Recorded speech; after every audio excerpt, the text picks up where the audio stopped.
गुड्डू कब मरेगा, एक दुख भरी कहानी। एक दिन ठेले पर भार अधिक होने के कारण रामू उसे ठीक से संभाल नहीं पाया और तेज गति से आती ट्रक से भिड़ गया। अगले ही पल उसकी मौत हो गई और उसके पीछे रह गई उसकी पत्नी जानकी और दो छोटे छोटे बच्चे गुड्डी और गुड्डू। एक तरफ रामू का अंतिम संस्कार किया जा रहा था और दूसरी तरफ उसके बच्चे बिलख रहे थे।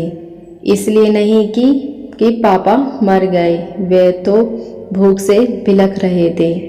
उन्होंने कई दिनों से पेट भरकर खाना नहीं खाया था और आज तो मुंह में एक निवाला भी नहीं गया था। सो भूख से रो रहे थे। माँ माँ कुछ खाने को दे दो ना माँ, बड़ी भूख लगी है माँ, कुछ दो ना माँ। कोई पत्थर दिल भी इस दृश्य को देखकर पिघल जाता। पड़ोस को भी दया आ गई, अगल बगल से खाना आ गया। बड़े दिनों बाद आज गुड्डी और गुड्डू पेट भरकर खाना खा रहे थे। अजीब दृश्य था। एक तरफ लोग रामू की मौत पर दुख व्यक्त कर रहे थे और दूसरी तरफ उसके अपने बच्चे बड़े चाव से भोजन कर रहे थे। जानकी ने अगले कुछ दिन इसी तरह उधार लेकर इधर उधर से मांगकर अपना और बच्चों का पेट पाला, लेकिन ये कब तक चलता। लोगों ने मदद करना बंद कर दी। जानकी पागलों की तरह काम खोजने लगी, लेकिन तमाम कोशिशों के बावजूद भी किसी ने उसे काम नहीं दिया।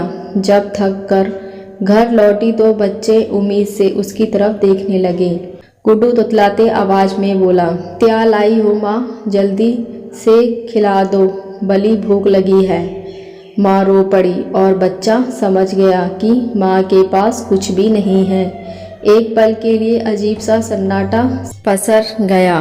फिर गुड्डी बोली, माँ ये गुड्डू कब मरेगा, पागल हो गई है, ऐसा क्यों बोल रही है। माँ ने डांटते हुए कहा, माँ जब पापा मर गए थे तो उस दिन हम लोगों को पेट भरकर खाना मिला था, गुड्डू मरेगा तो फिर खाना मिलेगा ना। गुड्डू की बात सुनकर माँ की आंखें फटी की फटी रह गई। उसके पास गुड्डी की बातों का कोई भी जवाब ना था। दोस्तों, यह सिर्फ एक कहानी नहीं है, ये कहानी की करोड़ों लोगों की हकीकत है। इस पर गौर करिएगा।